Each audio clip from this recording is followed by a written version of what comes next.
Haifa Muhammad na karibu katika kipindi kipendacho Pewa Asubuhi ndani ya kitengo Gumzo la Vijana. Alhamdulillah, kwa rehema za Allah tunamshukuru Mwenyezi Mungu kwa kutupa uhai, na naamini mpenzi mtazamaji popote ulipo ubuheri wa afya.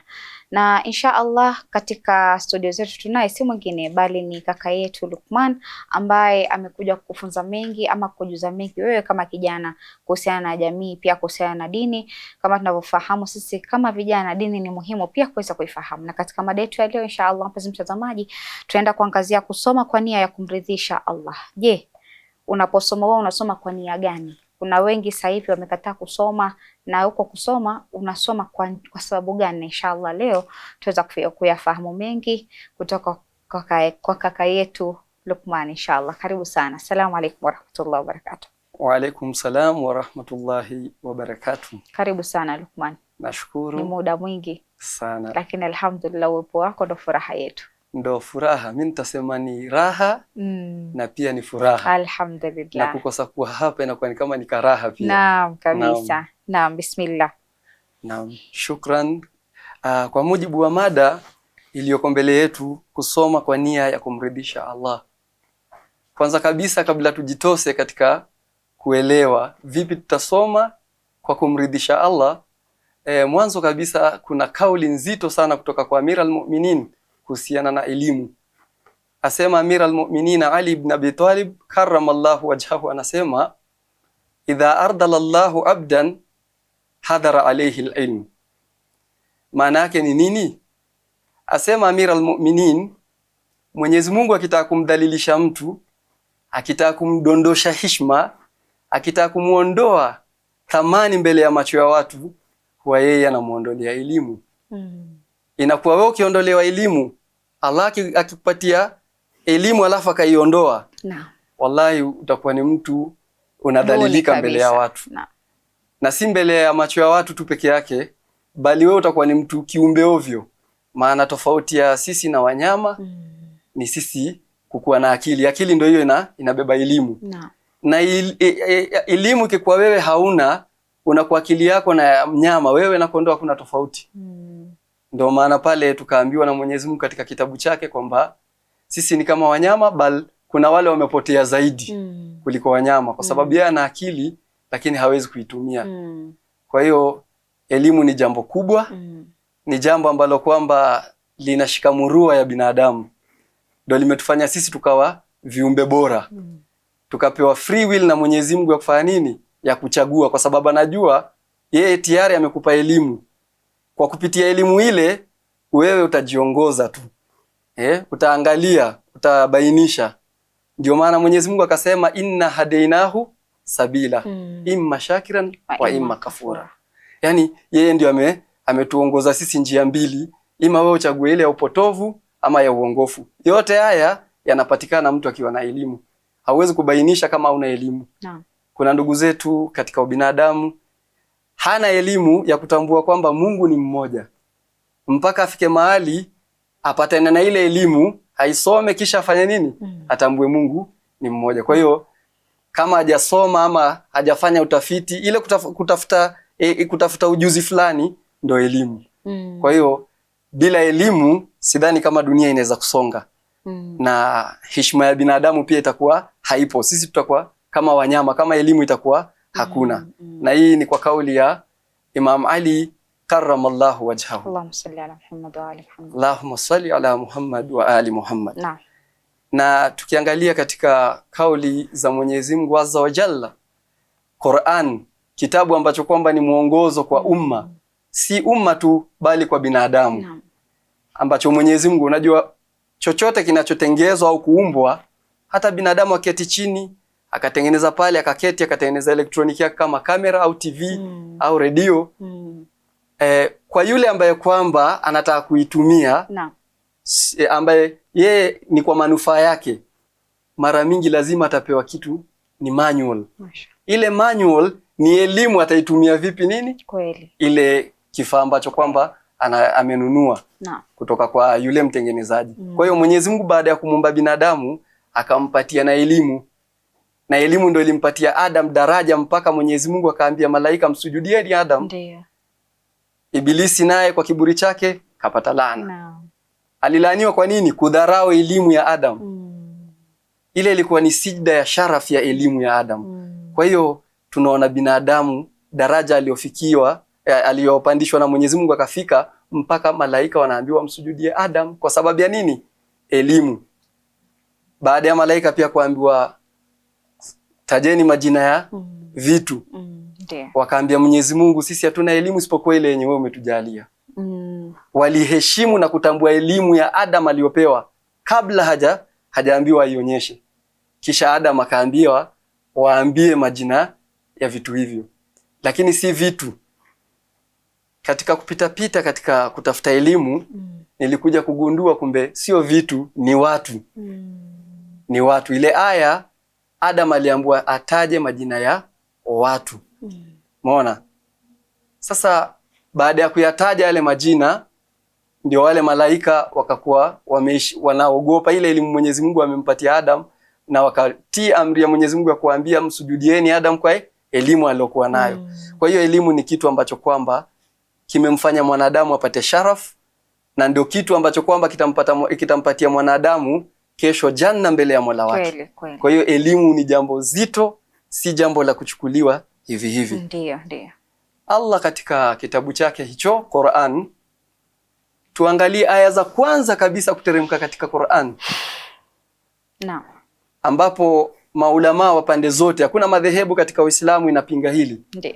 Madhehebu zote katika Uislamu kwa dalili kuwa na nguvu zaidi wanasema aya za kwanza kabisa kuteremka kwenye Qur'ani ni aya 5 za mwanzo wa suratul Alaq. Ambapo kwa hiyo kwa mujibu wa dalili hizo, aya ya kwanza kabisa katika Qur'ani kuteremka ni Ikra. Neno la kwanza kabisa katika Qur'ani kuteremka ni soma. Ikra bismi rabbikal ladhi khalaq. Paka aya ya 5.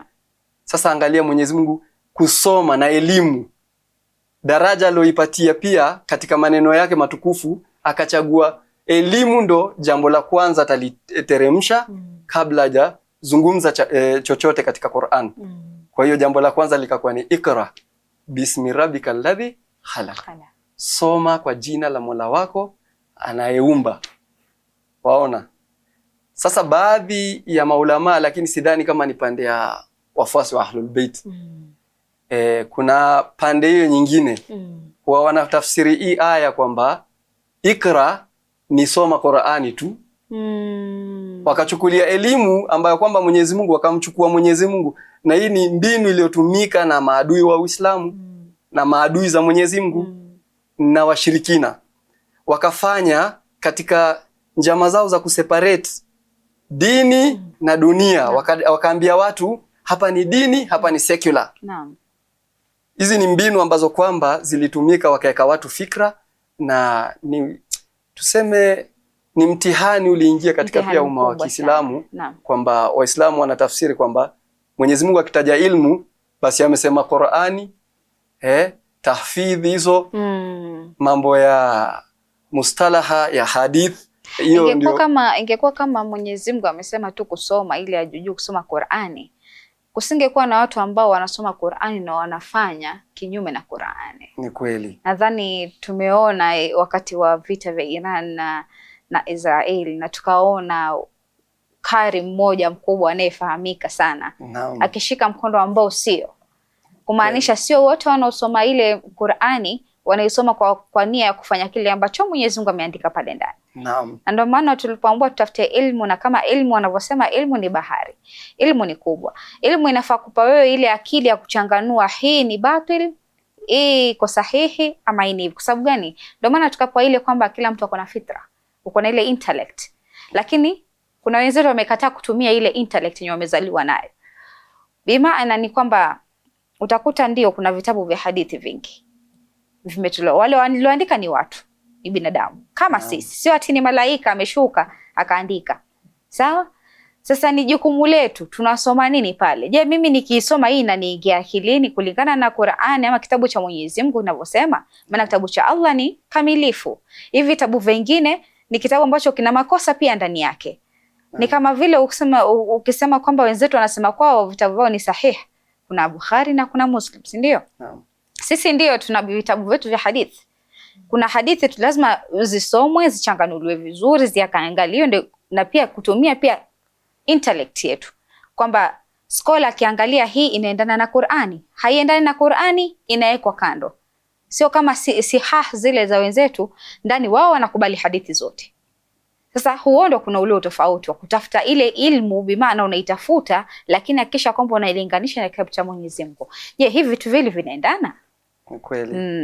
Na ndio maana nikasema utapata kuna baadhi ya maulama pia wao wakakuwa ni wenye ile ilmu wakaifanya kama Mwenyezi Mungu akisema ikra ni dini tu Qur'ani. Lakini Mwenyezi Mungu ni muwazi na maneno yake. Mwenyezi Mungu afichifichi mambo katika kumuongoza mwanadamu. Kweli. La wangekusudia ni Qur'ani peke yake ndio usome kwa jina. Kwanza kidogo tu tutaingia katika tuangalie tafsiri kidogo. Lakini kwa sasa mimi ningependa kusema kwamba Mwenyezi Mungu angetaka angesema ikra kitaballahi hivyo. Umeona angesema ikra kitaballahi kama venye alimwambia Yahya, alimwambia khudhil kitaba bilquwa, akamwambia kwa wazi kabisa shika kitabu kwa nguvu. Umeona? Kwa hiyo Mwenyezi Mungu angetaka si eti siku hiyo Mwenyezi Mungu mpaka angetafuta dictionary ndio atafute neno kitabu. La.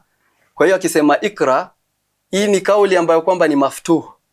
Soma chochote utakachokisoma kisome. Sasa hapa kuna jambo limetokea katika hii aya biismi rabbik. Umeona? Ukiangalia katika tafsiri za ndugu zetu, mfano natoa kuna huyu Abdulaziz ibn Muhsin al-Turki katika tafsiri yake Tafsirul Muyassar. Ukiangalia kifasiri maneno haya, yeye anasema ikra, kisha akaweka kwenye mabano ayyuhan nabii. Yani akaeka kwanza ni nabii peke yake anaambiwa Mtume Muhammad sallallahu alayhi wasallam, ma unzila ilayka minal Qur'an. Unaona? Kilichoteremshwa kwako ndani ya Qur'ani. Anasema muftatihan biismi rabbika hivyo. Yani anasema Mtume Muhammad anaambiwa asome Qur'ani aliyoteremshwa kutoka kwa Mwenyezi Mungu. Qur'ani yani ameiweka khas kwamba ni Qur'ani peke yake, aisome kwa jina tena kwa kufungua. Haya maneno sikatai, siwezi kusema si sawa, lakini mimi nitasema hivi. Yeye ni doktor, lakini yeye amefanya ijtihadi yake, akaona Mwenyezi Mungu akisema ikra biismi rabbik ni anasema muftatihan ni kufungua. Ujue leo kuna watu wanafungua kwa bismillah pombe. Ndio. Atakuwa amefungua pombe kwa bismillah, sema bismillah anagonga. Kuna wengine leo vijana mashababi, ana shabangi anasema haya lete sunna, akipewa ile anaweka mdomoni anasema bismillah, anafuta bangi. Wengine wanaanza miraa kwa bismillah. Wengine wanaanza sigara kwa bismillah. Je, hii ni sawa? Si sawa. Itakuwa si sawa, lakini amefungua tu kwa bismillah. Kwa hiyo mtu ukisema muftatihan bi bismillah ni kumaanisha afungue kwa bismillah, lakini hata akikosa kuwa na mazingatio, bora amefungua kwa bismillah ni sawa, twende nalo. Na ndio maana utapata leo kuna watu wanasoma Qur'ani kama mashairi. Anaimba tu, ye bora alifungua kwa bismillah, yani amefuata zile kanuni za kusoma Qur'ani, usomaji. Lakini tadabbur, ile kuzingatia Qur'ani hakuna. Sasa tafsiri ambayo kwamba mimi nilionelea imenifaa, imetoka kwa mmoja miongoni mwa hawa mufasirin al-Qur'an, ambayo kwamba tafsiri yake ya anaitwa nani? Anaitwa Hujjatul Islam Al-Haji Mahdi Puya Yazdi. Tafsiri yake ni maarufu sana, inajulikana ya kizungu ile. Yeye katika maneno yake yeye anasema lau kama hii biismi rabbik ingekuwa ni kufungua tu kwa jina la Mwenyezi Mungu, basi hii kauli Mwenyezi Mungu lau angetoa neno angeondoa hili neno ba, ingekuwa ikra ismu rabbik. Umeona? Ingeleta maana sawa na aya ambayo kwamba inapatikana katika suratul Isra, ambayo Mwenyezi Mungu asema ud'ullaha au ud'u rahman hayyan ma tad'u falahu lasmaul husna. Ingekuja maana sawa na ile. Yani kwa nini Mwenyezi Mungu aliweka ile be pale? Ile ni harfu jari. Yeye anasema imekuwa harfu jari lilisti'ana, ya kuonyesha kwamba ni herufi ambayo kwamba inaleta mshikamano wa mhusika ambaye kwamba anahusika na kile kitendo kilitangulia ambacho kwamba ni kusoma. No. Awe ni mwenye isti'ana, mwenye kufanya nini? Kujiegemeza, yani ategemeze lile jambo la kusoma. Kwa nini? Ile ni isti'ana, kutegemeza. Aitegemeze ile kusoma kwake kwa Mwenyezi Mungu. Na hayo ndo mazungumzo yetu ya leo. Mashaallah, shukran sana Luqman. Acha tuchukue mapumziko, tutakaporudi tutaweza kuendelea zaidi. Shukran sana. Kurudi kwako mpenzi mtazamaji, natumai katika awamu ya kwanza tukiwa naye Luqman ndani ya mada yetu murua, mada nzuri sana ambayo inakufunza wewe kuhusiana kwa nini unafaa kusoma kwa nia ya kumridhisha Mwenyezi Mungu Subhanahu wa Ta'ala. Kama wewe ni kijana, tunavyojua sasa hivi ndio wazee tutawaingiza katika hili swala, lakini pia vijana wa sasa ndio wanaoinukia kuwa baba wa kesho, mama wa kesho, viongozi wa kesho.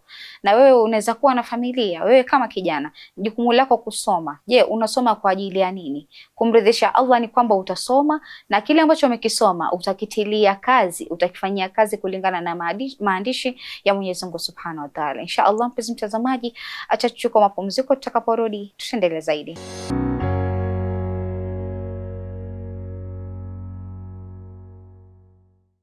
Assalamu alaikum warahmatullahi wabarakatuh. Mpenzi mtazamaji, karibu tena katika awamu ya pili ya kipindacho Pewa Asubuhi ndani ya kitengo Gumzo la Vijana, tukiwa na Luqman ndani ya studio zetu za Mahdi TV. Anazidi kujuza mengi kuhusiana na masuala ya dini upande wa vijana, haswa katika mada yetu ya leo tunayoangazia kusoma kwa ajili ya kumridhisha Mwenyezi Mungu. Wewe unasoma kwa sababu gani? Kwa sababu kuna kule kusoma tunafahamu ya kwamba siku ya hisabu kila mtu atajibebea msalaba wake wenyewe. Watu husema kila mtu anabeba mzigo wake, hakuna mwenye atakubebea huo mzigo. Sasa je, elimu yako uliyosoma itakusaidia unapofika mbele ya Mwenyezi Mungu Subhanahu wa Ta'ala? Ndo hivyo Luqman anatujuza siku ya leo. Tukurudi kwake tuweza kufahamu mengi na mengi zaidi. Na karibu tena. Shukran sana. Na kabla tuende mapumziko, tulikuwa tumezungumza kuhusiana na kauli ya Mahdi Puya Yazdi katika kuielezea, kuifasiri na kuipambanua, kuifanyia tafsil ieleweke vizuri aya ambayo kwamba iko katika Suratul Alaq. Na alisema kwamba lao Mwenyezi Mungu angekuwa anakusudia kwamba kitu chochote kisomwe tu maftuhan hivyo, yani muftatihan biismi rabbik, ikwe wewe unafungua jambo lolote kwa jina la Mola wako tu, bora tu umefungua kwa jina la Leo kuna waizi anataka kwenda kuiba, anasema bismillah, leo Mwenyezi Mungu anisaidie niende kuiba. Nao waizi lipo linatokea. Yote haya ni kwa ajili ya nini? Mada yetu ya leo ni ilmu, ni ujahil, ni ujinga. Kwa sababu gani? Makusudio ya Mwenyezi Mungu kusema ikra bismi rabbika alladhi khalaq haikukuwa wewe usome tu kwa kufungua kitu chochote, ati gazeti. Si makosa kufungua gazeti kwa jina la Mwenyezi Mungu, lakini tunaambiwa na Mahdi Puya Yazdi kwamba lao Mwenyezi Mungu angekusudia ni kufungua tu, lakini hakuna mazingatio mengine, hii aya ingekuja bila ile harfu jari ya be yenye litangulia kwa jina ismu. Kwa hiyo ingekuwa ikra ismu rabbik, yani bora tu umesoma jina la Mola wako na uendelee na kile unachokifanya. Lakini kwa sababu kuna mazingatio ndani, ile be tulitangulia kusema ni harfun jari lilisti'ana, kulingana na tafsiri ya nani? Mahdi Puya Yazdi. Anasema ile inakusudia kwamba ni mahusiano baina ya kitendo cha kusoma, kitendo kilichotangulia, na mhusika ambaye kwamba ni huyu anayesoma, afanye nini? Aegemeze lile jambo la kwa Mola wake. Sio kufungua tu masomo kwa bismillah, lakini ni uegemeze. Wakati utasema bismillah kwa jambo hilo la kusoma, uegemeze usomaji ule kwa Mwenyezi Mungu. Ndio. Sasa vipi wewe utaegemeza? Lazima kuna protocol ya wewe kuegemeza kule kusoma kwako kwa Mwenyezi Mungu. Ndio. La kwanza la msingi ambalo kwamba walinavunja ndio ile mahusiano ya wewe kuegemeza jambo lako kwa Mwenyezi Mungu ni nia. Wakati nia yako itakuwa imepinda, basi lile jambo lako linakuwa nini? Haliko kwa Mwenyezi Mungu. Na ndio maana kuna riwaya maarufu sana kullu a'malu binniyat, kila amali ambayo kwamba wewe unaifanya, iwe ni kusoma, iwe ni kuandika, iwe ni chochote, kutembea, kulala, ni kwa nia yako. Waweza ukalala kwa nia mbovu ukapata dhambi. Ndiyo. Na waweza ukalala kwa nia nzuri ukapata nini? Thawabu. Na unaweza ukalala bila nia yoyote, hiyo ni mubah. Wewe lala, amka, una chochote. Sasa hapa ndio elimu inafanya kazi. Wewe venye utaweka nia yako itakusaidia kesho akhera, ama nia yako kiipindisha inakuwa umepoteza. Sasa nia yako utaiwekaje kwa Mwenyezi Mungu? Elimu huwa na changamoto moja. Mara mingi watu wengi wakipata elimu, na sisi tumesema elimu ambayo kwamba hapa imekusudiwa ikra bi ismi rabbika alladhi khalaq, sio kusoma Qur'ani ama alif ba ta tha, hapana, sio hiyo peke yake.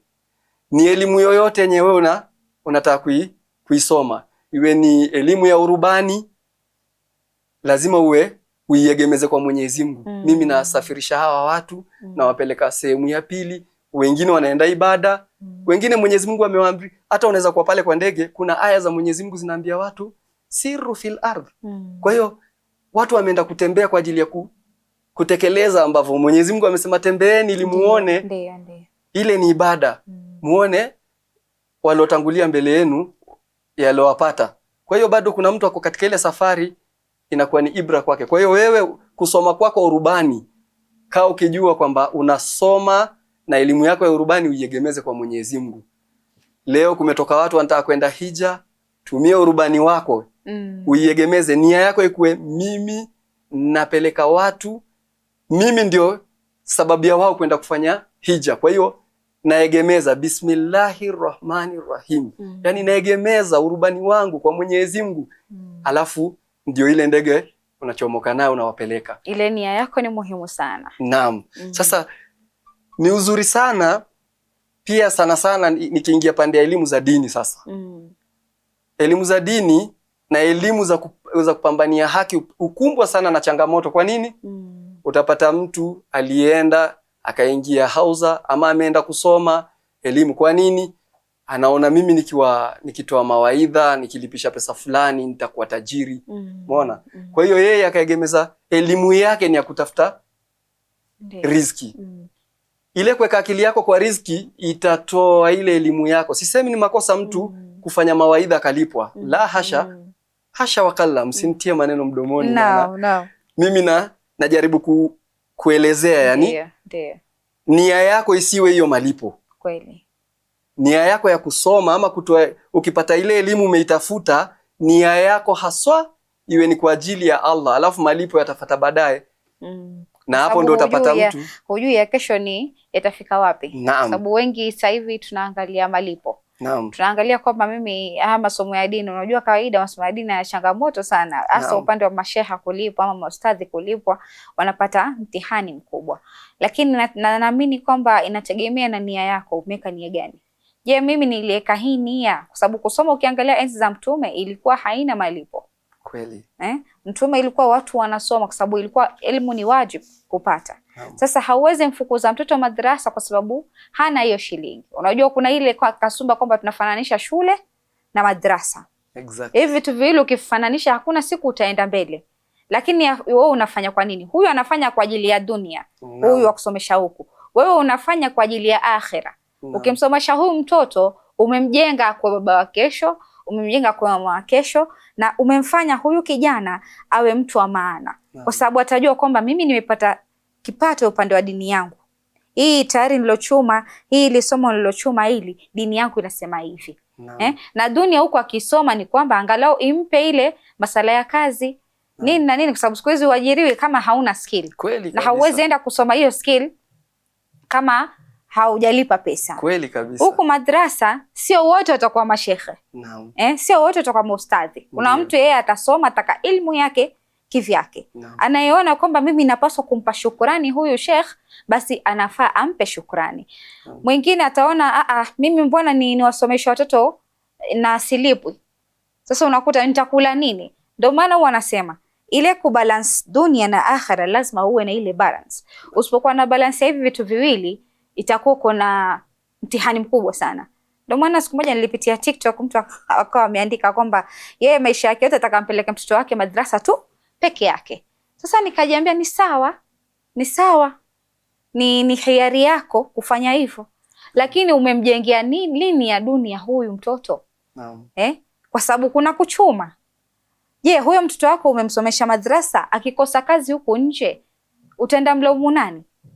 Kwa sababu lazima atafute riziki ili apate kulisha familia yake. Sasa imefikia na ni mtoto wa kiume, unajua labda si mtoto wa kike. Unajua mtoto wa kike angalau utasema wanafadhali wao. Japo si afadhali vile, lakini wanafadhali ile ya kwamba mtoto wa kike ataenda wapi? Ataenda kuolewa. Naam. Lakini mtoto wa kiume anafaa kutafuta ile riziki. Naam. Atamlisha nini yule mke wake nyumbani kama hajapata ile skill ya maisha ya dunia? Ni kweli. Hapo umegonga ndipo na umedunga sindano kwenyewe. Imekuja riwaya katika Kanzul Amal, ni riwaya 1999. Naam. Na pia riwaya hii imekuja kwa Mizanul Hikma. Naam. Ukurasa nambari 736. Naam. Riwaya hii kapokewa kutoka kwa Mtume alayhi salatu wassalam. Allahumma salli ala Muhammad. Allahumma salli ala Muhammad wa ali Muhammad. Naam. Asema mbora wa viumbe, asema nini? Inna Allaha ta'ala, hakika Mwenyezi Mungu yani mbora wa viumbe ambao Mwenyezi Mungu amemsifu katika Qur'ani, anasema inna Allaha ta'ala, hakika ya Mwenyezi Mungu azza wa jalla, yuhibbul abdul mu'minal muhtarif, anapenda mja ambaye kwamba anaamini Mwenyezi Mungu ni muumini. Huyo ni ule ambaye kwamba amechukua dini ya Mwenyezi Mungu, amesoma, kwa sababu huwezi kuwa muumini haumjui Mwenyezi Mungu. Kweli. Elimu ya kwanza ni kumjua Mwenyezi Mungu. Halafu sikiza sasa kauli ya Mtume, anasema umjue Mwenyezi Mungu. Mwenyezi Mungu anapenda wewe ukuwe na elimu ya dini na wewe ni muumini. Ndiyo. Na uwe na profession. Ndiyo. Lazima uwe na taaluma. Kweli. Na ikakuja riwaya nyingine yenye inasiha, yani ina afya ya namna hiyo pia. Ndiyo. Inazungumzia mambo ya profession. Naam. Hii riwaya inapatikana katika Mizanul Hikma ukurasa nambari 737. Na imekuja kwa Jamiul Akhbar ukurasa nambari 390. Naam. Riwaya nambari 1034. Naam.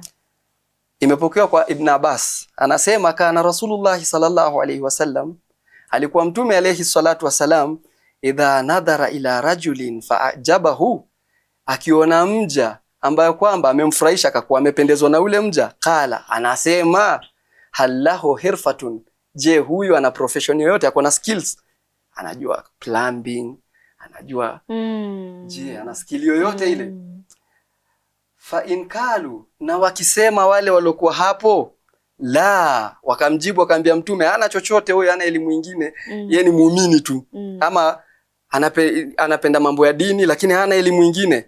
Qala sakata min aini, huyu daraja yake kidogo imeshuka kwa jicho langu. Kila walikuwa wakisema, wanamuuliza Mtume. Ibn Abbas anasema, ambao masahaba nasikia watu sana wanamuita Ibrul Umma, yani anatambulika kwa elimu yake sana. Anasema kila alikuwa akisema Mtume alayhi salatu wasalam, wakisema kumwambia Mtume, wa kaifa dhalika ya Rasulullah, vipi yeye ameshuka thamani kwa macho yako Mtume wa Mwenyezi Mungu? Qala, anasema lianna almu'mina, sikiza hapa vizuri, kwa sababu muumini, yule mtu ambaye kwamba amemwamini Mwenyezi Mungu, idha lam yakun lahu hirfatun, akikuwa yeye hana profession yoyote, yani yuko tu ati yeye ni mtu wa tasbih tu na msahafu na kukaa msikitini kukiadhiniwa Allahu Akbar bas, saumu Ramadhani anasema nini Mtume? Anasema mtu huyo ambaye kwamba idha lam yakun lahu hirfatun, akikuwa hana chochote katika skills zozote, yaishu bidinihi, atakuwa anaishi na dini yake. Ndio hapo ukasikia kuna hadithi za mchongo leo. Leo tunalia kwa nini kuna hadithi ya uongo hii, mbona hii imekuwa dhaifu? Naam. Kuna watu walikuwa wanaishi kwa dini yao, walikuwa hawana taaluma. Na ndio maana manhaji ya Ahlul Bait alayhimus salam, utapata leo mtu kama president wa Iran, unaona, mashaallah, Allahu Akbar, Mwenyezi Mungu amemnusuru, amesoma dini. Na amesoma nini? Ni watu wana PhD zao. Ni president huku ndiye anaingia ofisini, lakini hajafanya upresident kwa ajili ya nini? Ya kwa ajili ya tumbo yake. Ameenda pale kwa ajili ya umma. Lakini anajua mimi ni daktari kabisa. Sasa udaktari unampa, lakini pande nyingine anaongoza watu wake kwa njia ya Mwenyezi Mungu. Na ule udaktari pia anautumia kumridhisha Allah. Kabisa. Anaweza kutoka ofisini. Siku zote kazi unayoifanya inafaa iwe ni inakuelekeza upande wa Mwenyezi Mungu. Tukiangalia upande mwingine ni kwamba enzi za Mtume Muhammad sallallahu alaihi wasallam, tukiangalia tu upande mwingine, huu upande Mtume kwamba mpaka yale masomo yale yawe kwamba masomo haya basi watu wanasoma bila kulipa chochote. Naam. Lakini kulikuwa na kazi pia familia wako nayo. Ni kweli kabisa kabisa. Tukiangalia bibi Khadija alikuwa ni mtu mwenye biashara, mwanamke mwenye biashara. Tukiangalia lazima uwe una kitu cha kuhimidi ile familia. Naam. Maana usingehimidi familia, ndio maana masomo ndiyo masomo ya dini kitambo ilikuwa Mtume hakuna siku ashawailipisha masomo ya dini. Kweli. Lakini walikuwa wana survive vipi? Uwezi niambia ilikuwa tu ikishuka, lazima kuwa kuna kufanya kazi. Mtume alikuwa kichunga mbuzi. Jamani. Haiwezi kusema ana Rasulullah, mimi ni mtume wa Mwenyezi Mungu, sasa sifanyi chochote. Mtume alikuwa anaenda mpaka sokoni kujitafutia kitu, yani lazima kuwe na njia unatafuta riski. Ndio maana nikasema mimi huwa silaumu kusema kwamba walimu wa madrasa wanalalamika watulipwi, watu wanaenda kulipwa. Usifananishe masomo ya dini na masomo ya dunia. Kweli. Hapo tunafanya makosa makubwa sana tunapoweka ile usawa wa kwamba mimi lazima kama unavyolipa shule ndio utalipa huku. Mimi nitakula nini kama wewe hujalipa? Lakini jiulize swali, ulisomea nini ama una profession gani? Kuna mtu utamkuta mashallah ni shekhe na akifika jioni ndo zake kwa kibanda chake akatekete sukuma apate riski yake. Kweli kabisa. Kwa sababu gani? Anajua kabisa katika hii dunia siwezi survive na hii peke yake. Ni kweli. Hii naipata ni ya Mwenyezi Mungu, lakini pia hii ninayoipata ni kwa ajili pia kulisha familia yangu. Zakaria alikuwa yeye ni carpenter. Anapiga randa kabisa. Unaona hivi vitu tunavikalia hivi. Alikuwa ni mambo yake. Alikuwa anajua randa sana yule. Sasa ukiangalia ni vitu ambavyo sisi tunafaa kuviiga kama vijana. Maana vijana tusipotee tukaenda njia ambayo sio, tukasema kwamba mimi bwana nitamsomesha mwanangu madrasa peke yake, huko simsomeshe. Ukumbuke ufika kwa Mwenyezi Mungu utakuwa mas'ul. Na kuna mengine sisi udharau, mfano kama unaweza pata kijana wa leo anakataa kazi ya hana kazi, anataka kuomba lakini pengine kuna fursa imepatikana nafasi, kuna kazi ya bawabu. Anaambiwa kuna kazi ya bawabu, anasema mimi nikuwe bawabu. Sasa angalia Mujtaba Khamenei, alikuwa yeye nimeona mahali alikuwa ni mlinzi wa babake. Yeye ndiye alikuwa anamchungia babake pale kwake. Waona? Hakusema sasa hapa niko tutafute soja hapa. Yeye mwenyewe anachukua ile. Kwanza hebu angalia daraja gani wewe unamrudisha. Mwenyezi Mungu anapenda mtu ambaye kwamba anawashughulikia wazazi wake. Sasa piga picha, alikuwa yeye ndio mlinzi wa babake. Kabisa. Si alikuwa anajitolea kabisa kwa fursa. Kwa hali na mali. Hawezi kukubali mtu akapita pale akamguza babake. Kwa sababu anajua ni babangu na namlinda. Tena anaifanya kama kazi. Na si eti anaifanya vile kwa sababu kakosa kazi, kakosa namna.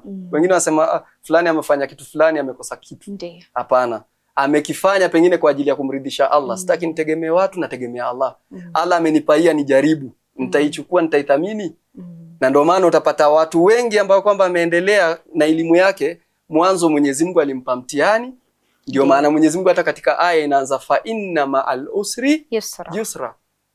Kwanza uzito, baadaye wepesi. Sasa utapata mtu kasoma na degree yake, hajadharau kazi, pengine atakata sukuma pale kwa kibanda, alikuwa na degree. Kesho ndio unagundua kumbe nimemuona ofisi fulani, yeye ndio managing director wa pipeline. Kwa nini? Alikuwa ameweka pembeni ile kazi, pia akienda kule hajaweka tu pengine kwa akili yake hii tu ndio na sasa hiyo ndio inaleta ufisadi. Mtu anaingia pale nia yake anasema hapa ndio kila kitu changu. Ndio. Huu meneja huu nitautumia kabisa mpaka hata wakinifuta kesho mpaka uzeeni sitakuwa nakosa sahani nyama Kutojua anayepanga ni Mwenyezi Mungu. Basi sasa ndio akisema nini sahani yako isipate chakula haitapata. Ndio hivyo. Akikukosesha leo na anaweza kuinua na siku moja na kukuangusha na siku moja. Na miongoni mwa watu walioharibu elimu yao kwa fikra mbovu ni kina Karuni. Mwenyezi Mungu amewanukuu kwenye Qur'ani, walisema nini? Innama utituhu ala ilmin indi. Mimi nimepata hivi vyote unavyoona sio kitu kingine.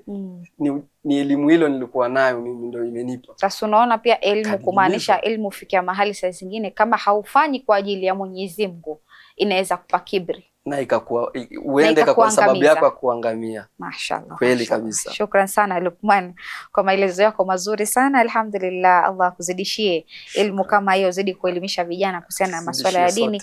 Kando na kwamba tunaongea kuhusiana na masuala mengine ya dunia, lakini dini pia ni vizuri sana kuwakumbushia kwa nini tunafaa kusoma sisi kama vijana. Shukran sana. Kurudi kwako mpenzi mtazamaji, natumai katika awamu ya pili tukiwa naye Luqman ndani ya studio zetu za Mahdi TV. Alhamdulillah, mimi binafsi Konradhi nimefurahi sana, nimefurahika sana na maelezo yake. Amekupa mpaka aya za Qur'ani, ameweza kuelezea pia wafasiri wa Qur'ani wanasema nini. Ni vyema sana kuelewa kwamba kusoma, unaposoma kwa ajili ya kumridhisha Mwenyezi Mungu ndio unapofaulu. Kama vile unapofanya kazi, unapofanya kazi kwa ajili ya Allah, hufanyi kazi kwa ajili ya kitu kingine, basi Allah ulikuletea riziki hiyo, basi anakukumbusha ya kwamba kuna kupata na kuna kukosa. Uende ukasoma ukafanikiwa, lakini ukakosa kile kitu, lakini haimaanishi kwamba Mwenyezi Mungu amekuacha. Yupo na wewe, labda kuna mafunzo unapaswa uyafahamu kwanza kabla ya Allah kukuletea kile kitu pale mbele. Na insha Allah mpenzi mtazamaji, kufikia hapo sina mengi ya kusema isipokuwa ni kukwambia fi amanillah.